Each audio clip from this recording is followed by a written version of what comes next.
Hi, Rap Critic here, and it's time yet again to count down the top 10 worst lyrics I've ever heard in 2014. Let's get started. I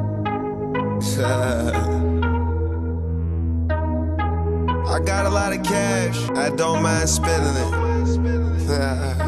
Here we go. A rapper bragging about how it's nothing for him to throw his limitless amount of money around and how he's willing to spend any amount on any girl he wants. Is we fucking when we leave the club or not? I ain't spending cash for nothing, I wanna see you take it off. Wait, didn't you just say that you don't mind spending money? I mean, I just assumed that since the song is about asking a girl if she's down with all types of freaky sexual stuff, and then the first words that are spoken on the song pertain to how you don't mind spending lots of money, I mean, you gotta put two and two together. I mean, how do you expect this conversation to go? Hey baby, come roll with us. I got a lot of money I'm trying to spend. Well, could you buy me a drink? Well, not on you, you gold digger. Geez, for once, can a man throw around a bag full of $100 bills without women trying to harass him for drinks? You know, that's rude. You're rude, ma'am. I'm taking my bag of money to another strip club. When you beat the cases, turn it to a stoner child. We don't stand in line, borrow shoes, hurt your feet. Yeah, Young Thug and his gang don't stand in line to get into clubs. Mainly because their imported shoes cause foot pain. Like, he would totally be down for standing in a long line if it weren't for the fact that he forgot to buy insoles. And he says it like you're supposed to expect foreign shoes to hurt, like it's some kind of European custom. Look, Young Thug, I know there's a whole thing about shoe size conversion from Europe to America, but they're not that hard to figure out. Like I said, shoes aren't supposed to hurt. Well, unless you're wearing high heels, but only women wear those. And I still don't know why. I just might wake up one Chanel and these bitches can't see me. Oh yeah, there is that whole cross-dressing thing with Young Thug, where he wears little girls' dresses. You know, there are people who would defend cross-dressing, and that's all fine and good. But allow me to clarify. He wears little girls' dresses, as in clothing for 8-year-olds. And hey, if that were honestly his life, and he brought it up in his lyrics as a way to challenge stereotypes of masculinity and stuff, like exploring the mentality of a person who wears girls' dresses, that could make for weird and definitely challenging material to listen to. Well, at least it might if this wasn't all obvious publicity stunts in order to get people talking about him. Because, yeah, the lyrics are not that interesting. The sixes we collect, bitches we could sex, phone still tap, so it's best to send a text. Yeah, people can still track those too. In fact, in some cases it's easier to trace messages than actual phone conversations. And there's actually some software out there that can retrieve deleted texts. So if you know your phone's already been tapped, it's best just to not use that phone at all. Dude, I don't know that much about drug trafficking, but if you know you have a tapped phone, the last thing you want to do is send printable evidence of your interactions. Of course, this is the same guy who thought Expedia and Wikipedia were interchangeable, so he probably doesn't know that much about technology. Or drug dealing. Know the name, top dog, bitch. No cat in this, I volunteered for these Hunger Games. I've heard a lot about this Ab Soul guy. He's apparently a really good rapper. He's been getting a lot of buzz, and he's down with Kendrick's TDE label, and that dude knows talent. So let me check out his most popular song, see what people are gravitating to. What's the song he's done? Never mind that. All right, let's check it out. You wanna be a righteous young rich nigga, bitch? You a lesbian or a librarian? I know you got room for my dick. Never mind that, indeed. Yeah, it's my. I'm gonna stop you real quick. I have a little question to ask first. Is Birdman still rapping in 2014? No, better question. Who wants to hear Birdman rap in 2014? Yeah, it's money over everything. We motivated, flying over everything. 20 years, Birdman. You've been rapping for 20 years, and not once have I heard you spit anything more complex than what you just said. Granted, I've never heard a whole album from you before because, good lord, what person with goals and aspirations would want to? No, really, I'm gonna call it. Anyone who has willingly listened to more than one full Birdman album past the age of 14 probably doesn't have that much going on in their life. Because seriously, this is his whole rap career in a nutshell. Yeah, it's money over everything. We motivated, flying over everything. That's it. Nothing else. Nothing creative, nothing funny, nothing inspiring, nothing retrospective, and usually nothing that actually rhymes. And even when you do try to use a metaphor or any semblance of wordplay, it usually fails. What up, five? Bags full of every president that ever died. Why the hell do you have a bag stuffed with the bodies of deceased presidents? And how did you fit Taft? Bags full of every president that ever died. Oh, I'm sorry, he was referring to money when he said that. You know, not every dead president is on US currency, right? Like, not even half of them. In fact, Benjamin Franklin, the dude on the $100 bill, he wasn't even a president. But you know what? If this is what happens when you try to employ any literary technique that involves creativity, well, maybe you should just stick to pointing out the expensive things in your house. Guns in the base, millions in the wall, GTV cases, all the malls and cigars and them new toys. There you go, nice and simple. No metaphors or creativity, that's too much work for you. Just go back to being such a blatant commercial shill. I'm surprised Adblock doesn't allow you to skip over his verses. Take her to my castle, drown her in my cab. Say yo this a little, she can fit it in her ass. So? Look, I don't know about you, and maybe this because we're in the internet age where you can find anything, but in this day, the idea of a penis being able to fit inside of a butt is not really that much of a stretch. No pun intended. I mean, I get what you're trying to say, that he's so small you could fit him in your butt without lube or anything, but just saying by itself that your penis is so small you can have anal sex, it's just kind of underwhelming as an insult. That's like saying, you have so little money, you could fit it in your wallet. Ha ha! Showed him. Hut, hut, one, hut, hut, two. Big titties, big butt, too. Hi, Nikki. My man fool, he just ate. I don't duck nobody but tape. That was kind of clever. Yeah, that was a setup for a punchline on duct tape. Really, Nikki? Did you think we needed your help with that one? Did you think that there were people out there who heard you say, I don't duck nobody but tape, and said, hold up, now wait a minute, if she says she doesn't duck from anyone, then who is this tape gentleman she makes an exception for? And besides, when it comes to your lyrics that need explaining, I can think of a few others that could be a little bit more well-suited for that. Plasma, hey nigga, asthma. That could use some explaining.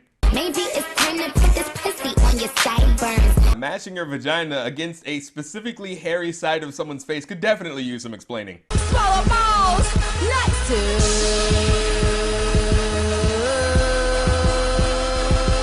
Camel top. And this lyric, honestly, I chalk that up to drugs. But the line about duct tape, I don't think we need help with that.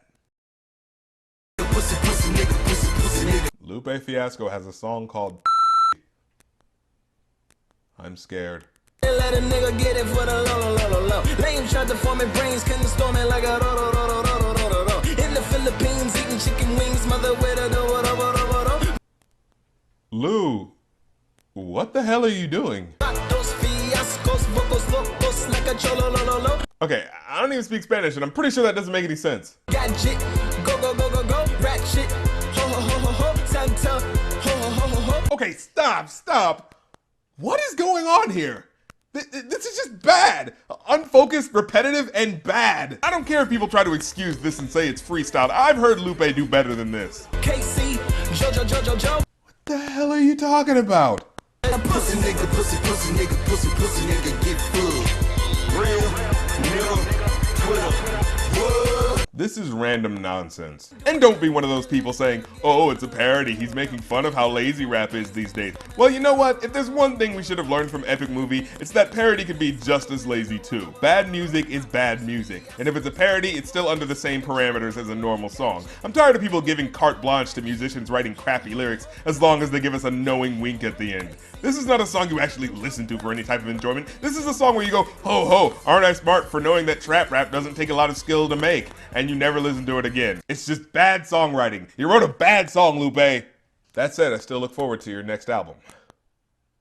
What? Still a fan. As we keep our hands up high and scream for justice. So I'm sure we've all heard about the Michael Brown case, in which an unarmed black man was shot and killed by a police officer. And due to the fact that this has happened countless times and that this just happened to be one of the most publicized incidents, a bunch of rappers got together to make a new self-destruction, a collaboration project between a great number of rappers in order to stand in solidarity on the issue of police brutality. And they pulled out all the big names in current hip-hop, like Lil Wayne. Oh, well, what about Drake? Oh, Kanye? Kendrick Lamar? Jay-Z? Well, who is on the song? What, 2 Chainz? Really? Oh. Okay, what other rapper is on this song that probably shouldn't be on a song against violence? The Game? Rick Ross. Really? Maybe he's trying to make up for last year. Well, let me think of someone really random. P. Diddy? Oh. Well, you know, songs like this usually bring out the humanity in a person, and I can respect when someone, especially when someone as commercially viable as P. Diddy, can come away from his constant flux of ad campaigns and commercialism to talk about something serious. Yo, come on. We gotta stick together. We all we got. Yeah. Police taking shots, and I ain't talking about Ciroc. Yeah. You f***ing disgust me. Was this the time to name drop your luxury vodka drink? And yeah, sure, it's a quick line, and he says, I ain't talking about Ciroc, but no, you know the point of name dropping something is to get people thinking about it, and it's the motivation that led you to do that, and the implication that even in a song about the death of an unarmed black man with no accountability shown by the justice system, which chooses to unfairly protect men behind the badge, you think, well, hey, just as good as time as any to shout out my expensive bottle of beverages. I'm just saying, you didn't hear him in his dedication to Biggie Smalls saying, I'm so sad that my friend died as I go to the funeral in my Sean John suit available at your local retail store. Take that, take that, take that. Then maybe it was just a line for the sake of wordplay. And Ciroc just happened to be on his mind, sure. But with the way P. Diddy is such a marketing mogul, I wouldn't put it past him. And sure, maybe I'm overreacting a bit, but I just think when they're making this type of song, they should have told people not to talk about brand names, for at least this, because it kind of undermines the purpose. And it kind of makes it seem like you have ulterior motives. We want change in how the system works! We want revolution! And this revolution should be brought to us by Coca-Cola. Hey, what the hell?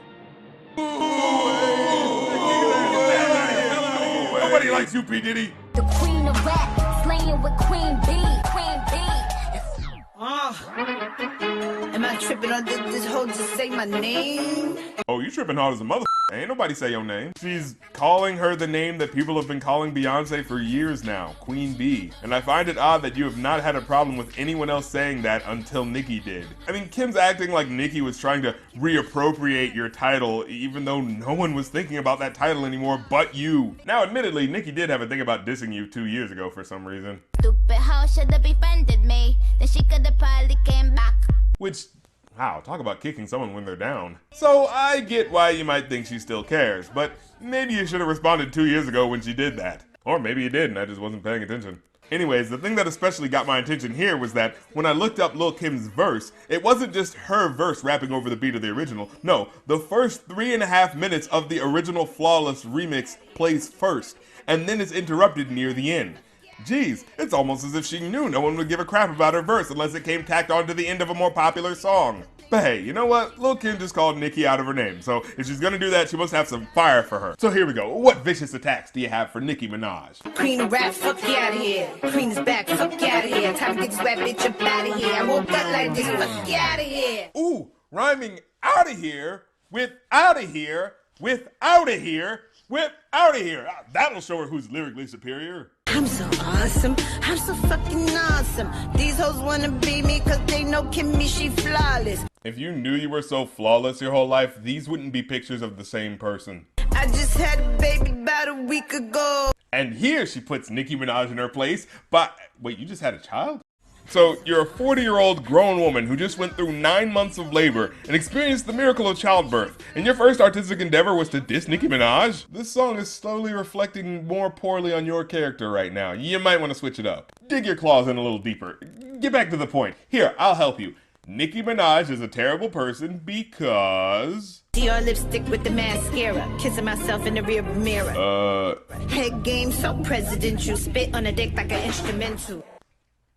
I'm sorry, were we arguing over who gave better oral sex? Because that's how her verse ends. Well, that and the obligatory. You know, in order to impress upon us that she totally gave Nicki a lyrical beatdown. Even though she literally said nothing about her. It's actually strange how she just sort of devolves into typical sex raps. Like she was trying to aim anything she could at her, but her inability to break out of the sex vixen thing just impaired her capacity to focus on anything that wasn't relating to a man's penis. It's kind of odd that she says she spits on like instrumentals instead of the other way around, because on a rap disc, you're supposed to talk about how good you are at rapping, not at giving blowjobs. But hey, that's how she chose to end it, so I can only assume that was her grievance. So look, I'm willing to help solve this. If that's what you were concerned about, Lil' Kim here, I'm sure we can all tacitly agree that you can have the title of Best Oral Sex Giver in Hip Hop. And Nicki Minaj will just have to settle with the title of Being Relevant. Well, that was my list. If you have your own list of bad lyrics from 2014, please feel free to post them in the comments. It's always funny to see stuff that I might have missed.